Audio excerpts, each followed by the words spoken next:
In this episode, we'll talk about software engineering as a career. So we'll cover different types of roles inside of the industry, as well as ranks and titles, as well as employment type, if you're a full-timer, a contractor, a freelancer, and the pro and cons of each. I have a special guest on the show, so it should be good.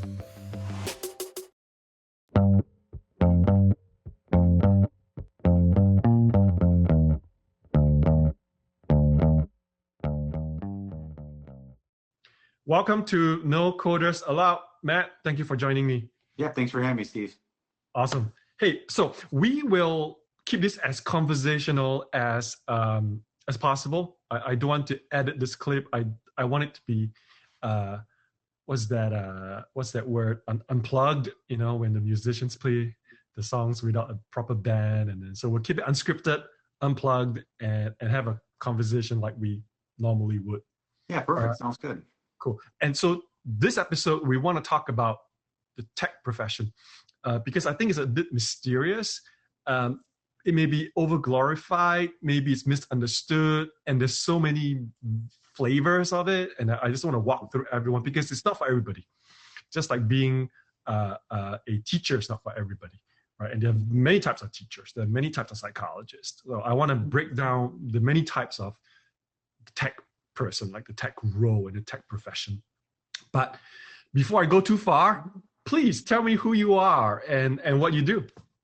Yeah, absolutely. I am 44-year-old. I've been a police officer for almost 20 years. I'm married. I have 2 kids. I coach soccer in my off time, and just try to keep living life and to the best I can. Always improving myself. Just here to learn about coding today. Awesome, cool. So let's get into it, shall we? Sure, absolutely. Okay.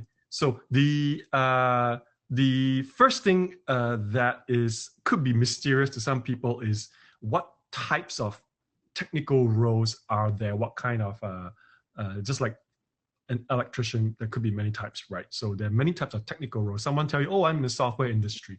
Or sometimes they're prone to saying, I'm in the IT industry. And that may be watered down a little bit. So I want to break it down more clearly. So when someone says that they are a coder, a programmer, or a developer, or a software engineer, they more or less mean the same thing. These are people who code. They sit in front of a screen, probably more than one screen, and they code, right? But there are many other flavors. There's a type called test, or sometimes they call it SDET. And these are the people who code as well, but not as much as the first type. They pretty much check the work and test the code of the first group. The first group, you may see them described, abbreviated as SWE, software engineer. And the second type, or SDE, software development engineer. And the testers or the test people typically would take the finished code, let's say finished code, and run through their code to see if they can catch any problems, right? If the coder wrote up a screen that is prompting you for a telephone number, and the user types in ABC, does your app tell the user that, oh shit, that's wrong? Or does it accept it and submit it into the database and then crashes the system, right? That's dramatic. Right. So the tester is type of tech role. It's great for people who are very meticulous and they think through every single thing. So if you tell them, hey, I want to do this piece of code that takes a number and do ABC with it, and they will go, okay, I'll test it. I'm gonna give it negative 99999. I'm gonna put 0. I'm gonna put ABC. I'm gonna put cat. I'm gonna put blank. I'm gonna put a million. What's gonna happen, right? So they test it. The coder can do it, but it's a lot of work, coding and testing your code. So it is a luxury. Not every company invests in hiring testers. Yeah. So they'll put the wrong information on purpose. See if yeah. Mm-hmm. Yeah. and it's a very important job because you don't really want. Sorry, I'm ruffling through my pages here. You don't really want your code or your product to get out there and then find out that there's a ton of problems. Like right now, we're shooting this on Rendezvous, and it's still in alpha stage. We're testing it, and there are bugs. You know, I'm using friends to help me test it just to make sure that it's stable. Right, I'll probably catch 90% of the bugs that will really break the system, and the 10% I have to catch it later on when it comes up. Sure. So that's test, and sometimes they call it quality control, quality or QC, quality control. Very much like what you would find in a factory if you're cranking out products. That's always the quality guy. Yeah. There's another group that is infrastructure and operations. These guys don't code. They have to know a little bit about coding because it's their job to take the code that's tested, ready to go, package it, and then send it out to the world. Maybe it's to be published onto an iPhone. Maybe it's to push it to a website. Maybe it's the updates in the Android app. So these guys are operational. Some of them are infrastructure. They could be dealing with servers. And servers are not something that you put under the desk. I mean, if you are a budget company, yeah, you do that. You put it in a closet, put it under someone's desk or a huge desktop. But for companies like Facebook, any page that we see or any feature, any data doesn't live in Menlo Park in California or in San Francisco. Yeah. They live in warehouse-sized server farms. I visited one in Vegas. It's called the Switch. I'm sure that's still around. Is this warehouse-sized thing? There was an entrance, and at the entrance there were at least half a dozen armed guards. Oh wow! They look like mercenaries. I swear they look like mercenaries. And so because they were giving us a tour, and they don't really want you touching shit, right? They don't want you spilling water. They don't want you like taking a USB drive and sucking data out. Mm-hmm. And so as they're walking, the tour guide would tell us, oh, this aisle, I'm sure he's lying. Oh, this here is Facebook's data. And over here is Google Cloud. And so I'm not quite sure how true that is. Yeah. Because Facebook, Microsoft, Google have their own server farms. Yeah. In various all over the world, and I'm sure some of that is subcontracted out to places that provide that as a service. So at that particular location in Nevada, supposedly you would bring your own server blades, and they are these heavy, thin blades, super heavy, and you get a ton of them. You just slot them into this rack. And then they work in concert. So people need to take care of that. So that's infrastructure. Yeah. Okay. And nowadays, there's a lot of software engineers that may not be able to code a website, believe it or not, or test your code, but they are very good in AI, ML, or data. So they are specialists in these areas. So for example, if you're a company and you are sitting on and cranking a lot of data, you want to monetize from the data, you want to get some insights, you hire these developers, these software engineers whose job is to help you make sense of the data. So that's what they do. They don't do websites for you. Don't tell them to, hey, could you move the button from the left to the right? They don't know how to do that. Their job is to sit on terabytes and God obscene number of volume of data and crank it out and make sense for you, because the business guy wants to know, hey, is my campaign working? From March to April, how much growth did we have? Are there any opportunities? Are people coming back to my store? Are people buying this? Are people returning the product? These data focused or AI focused or machine learning focused folks will have their role, right? Okay. So that is ML, specialists, if you And will. what does ML stand for? Oh, ML is machine learning. Oh, Machine okay. learning is pretty much, people define it differently. You go to TikTok and people would define AI. 10,000 people define AI. You go to LinkedIn, you see a ton of AI experts. But the way I was taught, machine learning is it's a way to feed the computer a lot of data, and then have that system come up with patterns that you can use. And these patterns could be predictive, which means they could tell you. I'll give you a very good example. A guy that I used to work with, he's a pilot now. Shout out to him. He was representing Microsoft, and he was working with companies that install these huge HVAC systems on commercial buildings. Right. So they got tons of them out there.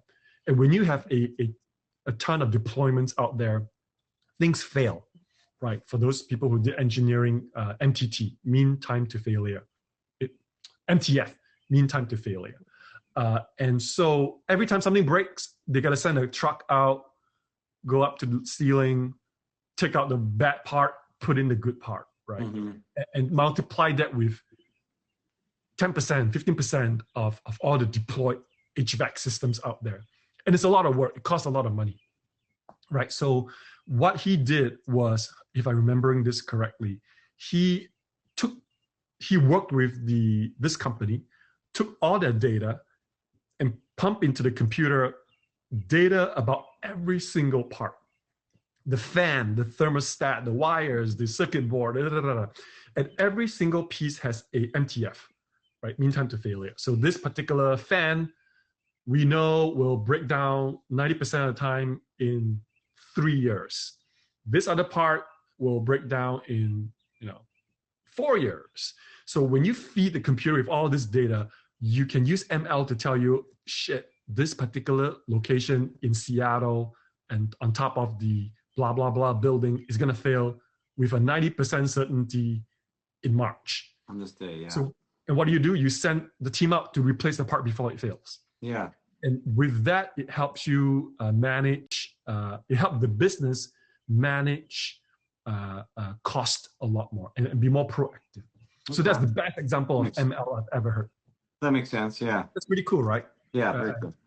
And they use ML, I'm sure, for things like Amazon delivery and things like that, right? When is the best time for the trucks to hit the road to drop stuff off to you? Maybe they want to avoid 7:30 for this neighborhood because the school bus are going around picking up the kids, right? Hi, Sophia. Just a kid. Hello. So that is very interesting. I worked, I shouldn't say which company. So when I was at Microsoft, another story for you. When I worked for Microsoft, I worked with a very, very large, giant super grocery type place.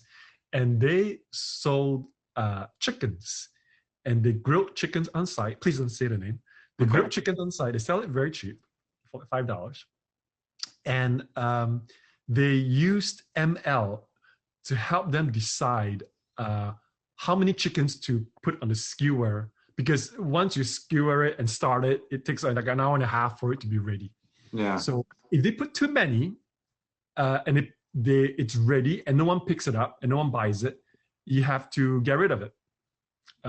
Actually, they don't get rid of it. They harvest it. They pull the meat out to do something else. Yeah. If you put too few, people come by and they go, they ran out. Shucks, I'm not going to buy this again or something. So they have to find a comfortable number to skewer every given hour block. So they use ML, and I was involved in that project. It was very fun. I'll tell you what went wrong, because then I'll be nothing. The food is fine. The chicken is delicious. But, it was more of an ML classic issue. Okay. Yeah. So ML, that's ML. Sorry, I gave you a really long answer. Oh, that's okay. Yeah, perfect. I mean, in your world, I'm sure they use ML as well. I'm very sure. So my initials too, ML, Matt LeCompte. So there you go. Okay, moving on. Security and compliance. There's another set of engineers whose job and training it is to make sure that they build a fortress around the data that they collect from consumers, right? Or prevent hackers from getting in. Those are full-time jobs. You cannot just say, oh, I'm going to form a squad or a virtual team to make sure that no one hacks into our system to steal information, right? You need dedicated software security engineers.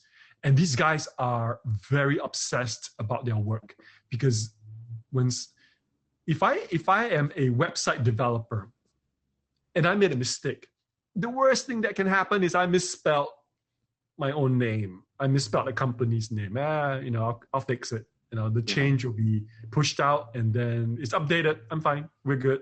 No one died. If a security software engineer makes a mistake, the company's going to lose potentially a lot of data. They could lose millions of dollars. They could get in trouble with regulators. So their job is incredibly important. Yeah. And it's super interesting talking to them, because they talk about their work as if it's some kind of a spy novel or some kind of a military campaign. Yeah. They talk about the attack surface area. That was the first time I heard about that term used in software. Yeah. They talk about what is your attack area, what's your attack surface. Yeah. And that actually means what are the possible holes that the hacker can find to get to slip data out. Yeah. Okay. It's a very military kind of approach, which is kind of really fascinating. Yeah. And when a company has like a data breach, that's where there was a failure in that system and they have to report to the whole. Oh, is there is a series of things. Yeah. Hopefully usually they would set up measures to monitor abnormal behavior. So they'll see, why is this person from this country trying to get into my system, right? And that should trigger a bunch of procedures and steps to like lock up the gate, right? Yeah. If someone keeps knocking on your door and you're not expecting it, you don't ignore it. So you have to, that on the software side should trigger a bunch of actions that you take. But unfortunately, a lot of data breaches happen because we find out about it in the news. So it's way, way too late.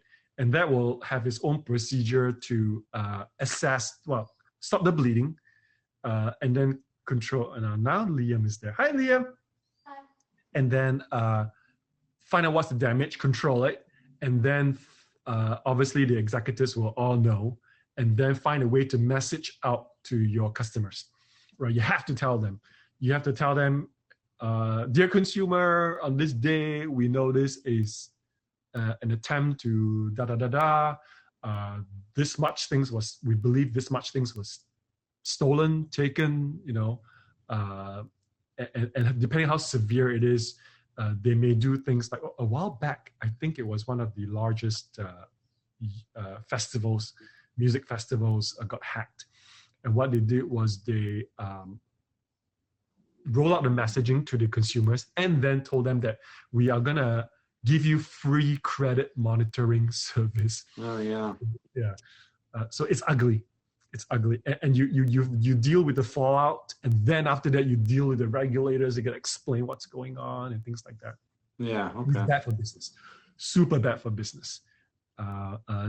Legit companies typically maintain annual certifications to say that they are safe, they hold data, they have the right measures in place to protect data. And if one of those things happen, it throws throw a monkey wrench into the system. Yeah, okay. So security folks are very important. And compliance is another one.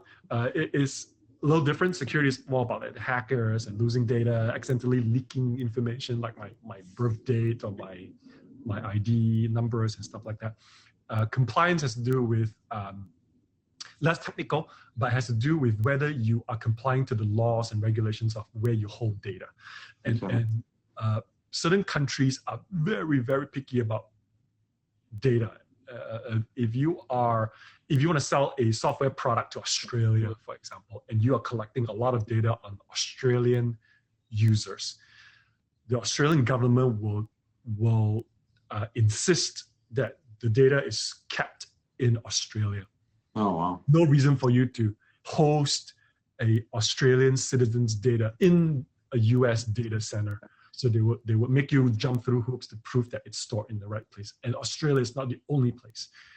In some Middle East countries, they want it there as well. In India, they want it there as well, for good reasons. Good reasons. They want to protect the citizens. On a skeptical side, sometimes it's for more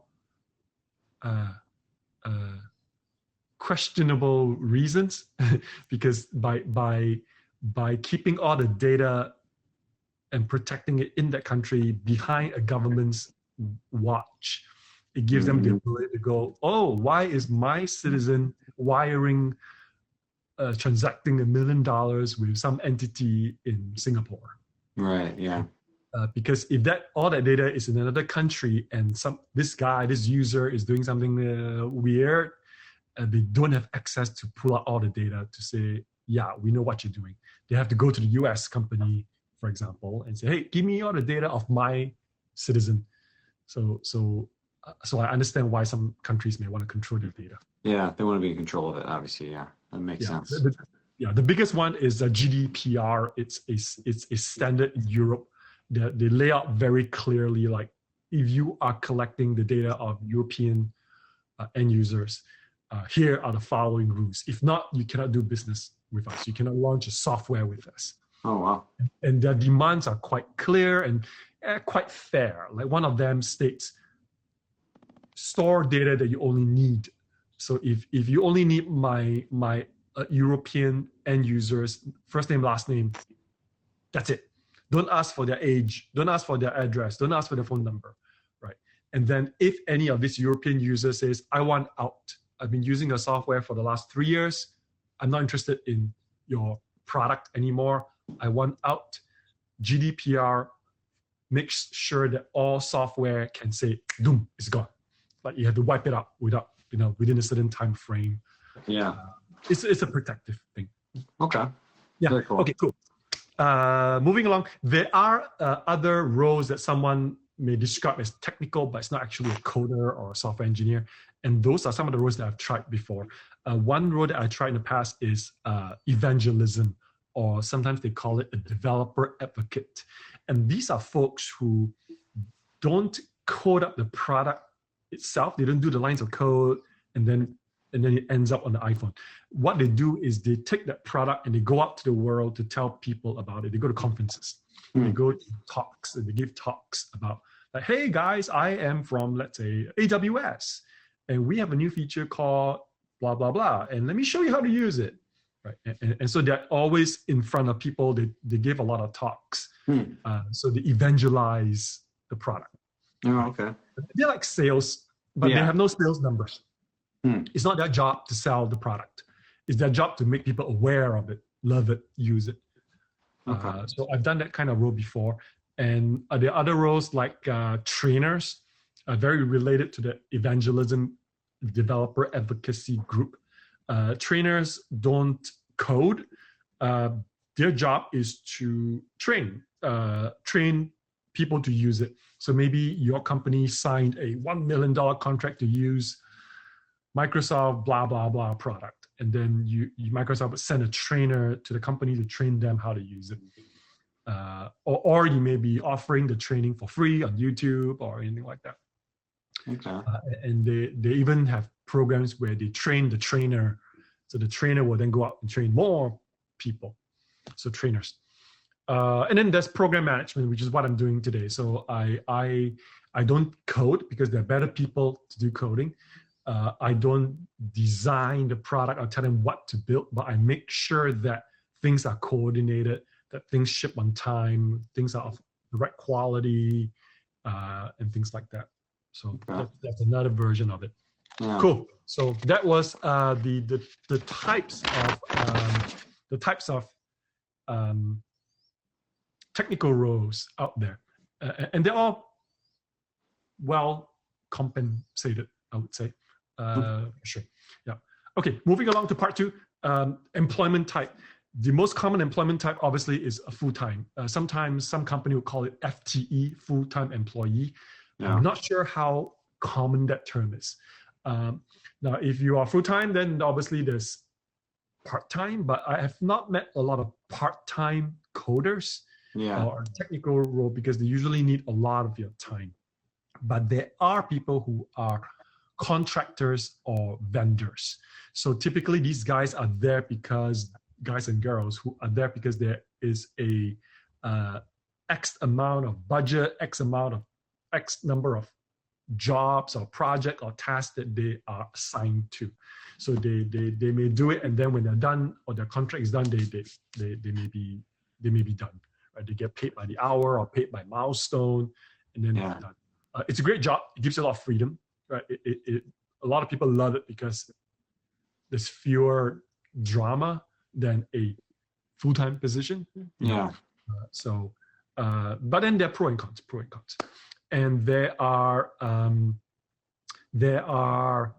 obviously interns, right? Interns are usually students in their junior, senior year. They would spend 3 months in the summer, very typical, and they get paid.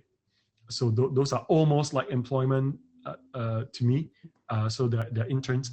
I've heard of the word extern, but only when I was studying psychology, when they say, hey, you have to do 3 months of externship. And the only difference I could tell was no one else uses that term. And two, they are not paid. Most internships by definition are paid, and they're paid really well. The interns, the Microsoft interns that I knew were paid really well. Not a full-time pay, but pretty good for a student, right? For a junior in college. Yeah, right. Yeah. And obviously full-time, you typically would have W-2s. And then in the US, there is a full-time tax-related document. And the contract is 1099. Or is it 1098? Okay. I'm not a tax guy, so it's one of those things. And so that is a variety. And then there's freelancing, right? If you are available, you have a full-time job, but on the side, you build websites. Yeah. Maybe you build something even more complicated, like a web app. So you can put yourself out there and say, hey, I'm a freelance developer. Tell me what you need. I'll build it for you. And then I'll charge this much upfront and then 50% on completion. So these are like type pro and cons. Okay, moving along. Yeah. Any questions so far? Am I going too fast? Am I? No. Awesome, right? Okay, cool. Yeah, no questions. Yeah. Is this information pretty known to you already, or do you find this to be different or the same to your industry? Somewhat familiar. Some of the terms: full-time employee, part-time, contractor. Yeah, but a lot of the acronyms, obviously, SEDT, SWE, those are all foreign to me. So, yeah. But some of it I can relate to other information that I've had. So, yeah, sounds good. Okay, moving along. In terms of location type, these days it's obviously remote, or they call it WFH, work from home. We all know that now. Okay. Yep. Or RTO, return to office, which is kind of weird. Return to office only means that you were at the office. So there's office roles and there's remote roles, and there's in between hybrid. And these days, when they post a job listing, they would state if it's a remote role, hybrid role, or on-site. Office. And some companies are very, very strict about that. Some are not. Yeah. Those who are hybrid or those that are on-site, they may go to the extent of checking your badging. You badge in, you badge out. Almost like punching in, punching out, right? Yeah. They would check. And if you are I forgot the term they use, but if you go in thinking that you can go in at 10 o'clock and badge in, and then at 10:30 you go get a free banana, and then you badge out at 11 o'clock. Yeah. You'll be having a difficult conversation with your manager, maybe HR. Yeah, for sure. They don't fool around. So that's the breakdown. It's funny talking about it because it used to be that no one complained about it prior to the pandemic. Yeah. And because the pandemic forced businesses to keep going, but keeping employees at home, it became such a hot topic. And during that time, I'm not sure if you know this, during that time when a lot of companies say, we are remote first, you can remote. And people who, let's say from where we are in Seattle, would move out. They go, oh, I'll go live 2 hours away in Eastern Washington. I'm going to move to Utah. I'm going to go to Texas and work remotely. And they did, a lot of them did. And then when the company changed their mind and said, all right, guys, we need you back 5 days a week. And these guys are in Utah and Texas. And they are screwed. They have to reverse their course, come back, and they probably sold their house here. Yeah. Or go find another job, really. Yeah. So that's yeah, and actually I have some so not being originally from Washington State, remote work was, I had never heard of it before coming here. And then because the tech industry is so big here, I was shocked actually to see like, oh, people actually work remote. But then with the pandemic, it happened even tenfold. I hate to say, folks in my industry are a little pampered because of this work from home stuff. Yeah. Mm-hmm. It's like, and they're crying about it. They're quitting their jobs over it, but try telling a cop to work from home. Yeah. Or factory worker to work from home. It's not gonna happen. Yeah, tell the person working at McDonald's to work from home. It's a luxury. Right. Yeah. How do you do that? Yeah. Exactly. Yeah. Okay. Cool. So, titles is important. So, we'll start at the bottom of the poll. Not to say that they're not important, but I'll move from bottom to up. And this is more or less what I've seen across some companies. I'm sure I'll make mistakes. Obviously, you have the interns. Let's forget about volunteers. You have interns. Typically, when they come in, the company may or may not identify them as interns. Everybody will know they're interns, but if you pull them up in the system, it may not say intern Steve. They say software engineer Steve, right? And then the entry level are usually the college hire, and they will have a title like software engineer or software engineer in test or product manager. Just nothing in front of it, nothing behind it, like rank or levels. They're just the name.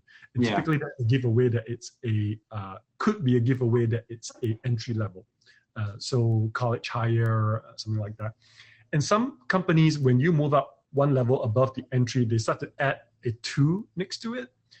So when I started at Microsoft, it was a usability engineer. And then like 2 years later, I was usability engineer 2. Some companies don't use it. Some people do. Okay. And the next one above that is senior. So they put it in front of your title, quite common across companies. By the time you are a senior, you are probably clocking about 5, 6, 7, 8 years of experience. And your responsibility is much wider than an entry level. So senior. And then the above that start to get a little fuzzy. Microsoft calls the next level up principal, but most companies would call it staff. And senior is the level that most people, from what I heard, would like a terminal level where you get up there and you retire, right? A few will make it up to the staff level at the top. Or Microsoft calls it principal. Other companies may not even call anything. They may call it different designations. And then above that, typically you may have senior staff or principal and things like that. Now that is the ranking. And then above that, obviously depending on the company, how big it is, you may have GMs, general managers, or vice presidents or corporate vice presidents. But typically those roles start to get more of a business focus rather than a technical. Yeah. And so, for example, if you are a very, very, very high level software engineer, you may be, they may call you certain companies do that, a distinguished engineer. So you're probably 20 years into the industry or something like that. Yeah. And some companies, they will call you a technical fellow, FELLO technical fellow. That's even higher. That's almost like an equivalent of a vice president or a corporate vice president, technical fellow. So if you ever see that, that's what it means. Okay. And the next section that we have is sort of related to that, and that's like tracks, career tracks. There is generally individual contributor, or they call it IC. So if you ever hear someone say IC, I'm an IC, I'm an individual contributor, which means I'm not a manager, I'm not a people manager. And then there is the management track, or sometimes they would describe it as M1, M2, M3. M as manager, and M1, M2, M3 just refers to the level. If you're an M1, you have people, you have ICs reporting to you as a manager. Okay. So, when I finished graduate school and went into the industry, I thought that it's a natural track to become a IC, and then you become a manager, but it's not true. You can totally stay IC forever. Okay. Some people love it, some people hate it. Right? Yeah. So that is. I'm not sure if your world has a concept of a individual contributor track and a management track. Do you guys have that? Well, yeah, because we have command staff. There's officers, detectives at one level, and then sergeants, lieutenants, captains, chiefs, deputy chiefs, and then the chief. So there's a level of chain of command that we follow. Who we report to. Who we report to. But yeah, for sure, all the same then. Yeah, and then even differently, there's different bureaus where only this type, the investigations bureau, which now I'm in. We all report to one different level on this side, where patrol would, report to the other command staff in that bureau. Yeah, which bureau, if you can share without killing me, do you are you in what space? Is it a particular space? Are you a generalist? Are you a specialist in certain crimes or violations or laws? What do you? No, we're just investigations bureau. Could be anything from I'm a background detective, so I background and look at individuals who want to become police officers. So I look only at those people or civilians who want to work for the police department. We look into their background, do reference checks and background checks on each of those individuals. Whereas another person in my same bureau might investigate only property crimes, financial crimes, or crimes against children or elders. There's definitely multiple different layers of investigation in each different level. So do you check their Facebook account? Absolutely. Social media presence is big. So if you have something embarrassing in your history on social media, the city may not want to hire you because you have some, yeah, definitely. That's one thing to look at. Yeah, go in and delete all the junk and all the shit you said. Yeah, you gotta scrub it. Yeah. That's crazy. Okay, awesome. All right, Matt, we come to the concluding part of the show where I end with some parting thoughts. So I'll do 3 facts, Okay.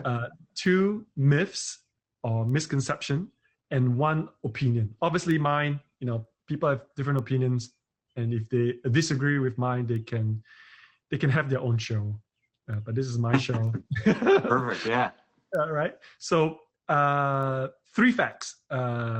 First fact is since the pandemic, or should I say we are in post-pandemic. Since the pandemic, which is in post-pandemic, salaries of software jobs have been lower. The word they use in industry is lowball. They gave me a lowball offer. I'm sure that's a very common term. So, for example, I've been keeping track of some of the very prestigious tech companies. And over the years, I've seen the offers that people are receiving go lower and lower and lower. Partly because I think it's supply and demand, and in this day and age where there's a lot of layoffs and stuff, and the companies know they don't have to offer you top dollar. Yeah. So pound for pound, everything equal, experience and all that. Oh, I lost you for a second. Oh, sorry about that. Yeah. That was my fault. Am I there? Yeah. Okay. You're back. So the pound for pound things, you're gonna be offered lower. So if you hear someone tell you, "Hey, you can get a $200,000 salary," and you need to check that to go like which year was this? Was this pre-pandemic or post-pandemic? So that's number one. Fact number one. My fact. Fact number two. I heard this and I didn't believe it. Now I believe it. Moving up in title and salary for yourself is faster if you leave the company. It's very weird. So you're better off after a few years, hopping across different companies. And then as you hop, you get more money, higher rank. And then you do the same, you clock a few years there, you hop to the next one. And then maybe you hop right back to the company you started with. Yeah. If you take that path, you will zigzag up with more money and a higher level than staying in the company and trying to like go through the system and get promoted and all that. Yeah, that makes sense. A very sad fact because because it means that you have to leave the company or the area that you develop a lot of expertise and maybe passion about. But yeah. And sorry, that wouldn't apply for police officers. There's only one police force, unless you hop from state to state. But that's kind of you basically start over if you leave. Yeah. Yeah, that's right. So fact number three. This one it's painful to hear. If you go to LinkedIn, you wouldn't see it and you wouldn't know it, but title inflations are very, very common. For someone to describe themselves as the head of North America, and your company is like a 3-person startup, and you live in Seattle. Yeah. Well, technically, I am the head of, blah blah. Right. Blah. Yeah. So that's very common, and the reason why they do it, I get it, is you want recruiters to see that, right, and go and give you a shot. Yeah. To send you a message. So title inflations are common. So don't get too impressed when you see someone describe themselves as head of something or CEO of something. I'm the CEO. Hey, this is Rendezvous, right? I'm the CTO of Rendezvous, but there's only 2 of us. Yeah, right, yeah. So, or VP, director, take it with a grain of salt. So those are the 3 facts that I thought of. Now, the second one are myths, things that people think is true and it's not. Myth number 1, and I think I alluded to this, that becoming a manager is the only career path, and that's not true. You can be an IC, a high-level IC, a very well-paid high-level IC, paid more than a manager. You can totally stay IC without managing people. Yeah. Right? There's a lot of egos that you're dealing with and people, and some people like to stay close to their craft and what they do well. When you become a manager, you start to become a people manager, and then you got to start managing people and delivering good news, bad news, and performance reviews. Some people don't like that. Right? They like to code. They like to manage projects. They like to not manage people. Yeah. So it's totally possible to have a successful career in the IC track. That's number 1. Number 2, there are plenty of tech jobs outside of Microsoft, Amazon, Facebook, Google, OpenAI, you name it. Yeah. Plenty of jobs. And even companies like Uber and DoorDash or all these Airbnb, they are not tech companies, but they're so tech. It's almost prestigious to get into one of these because they are founded by very tech founders. So I classify them as the tech companies. There are plenty of jobs, like 99% of other jobs in banks, in retail space, in protective services, in events, in real estate that need good software people. Right. There's even, tech jobs for the police department, for the city. Yeah, absolutely. 100%. Yeah, and those could be very, could be very rewarding especially if you're very passionate about certain space, like education, right? Yeah. You don't have to work at Facebook to be called to call yourself a software engineer. I could work for my church. I could work for, right, and have really, really good impact. Okay.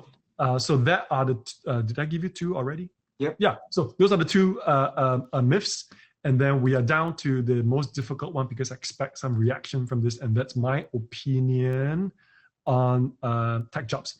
My opinion is tech jobs are not for everybody. That's my opinion. However, I believe that a combination or some level of tech savviness is good when coupled with something that you are core and good at. So let's say you are in the education space, couple that with a bit of programming, couple it with a bit of tech knowledge, I think gives you a lot of superpower to do your job more efficiently. So let's say you are an administrator at a school, at a church, at a retail shop. If you know how to use Excel really well, you are already one above the one who doesn't know how to use it, right? Because you can crunch data, you can pull reports together. Yeah. And even better if you know how to use like macros in Excel to crunch data automatically and collect data. It gives you that leg up, right? So you don't have to code. No one's asking you to make a mobile app as a teacher. But if you are able to use very lightweight tools and be a bit more technically savvy, I think that adds a lot of superpower to your job. And there's a scene in Minority Report with Tom Cruise. I'm not sure. Do you remember Minority Report? Yeah. Where they predict what's going to happen. I'm sure you've seen it. Future crime. Yep. You're a cop. Maybe someday you're working for pre-crimes. There was a scene where Tom Cruise was going for a jog, and then there's a blind man that he gets his stuff from, like his illegal stuff. Yeah. And then the blind man told him, in the land of the blind, the one-eyed man is king. Yeah. And so that is so true to me in this context, because if you can solve problems knowing just a little bit of coding, a little bit of technical, skills in a environment or in a company that really need problem solved, you are king. You just reduce their 3 hours every Friday down to 2 seconds. 2 seconds. Absolutely. So everyone looks to you then. Yeah. And that's what I did when I was in college. I used Excel macros to help my dean to crunch data.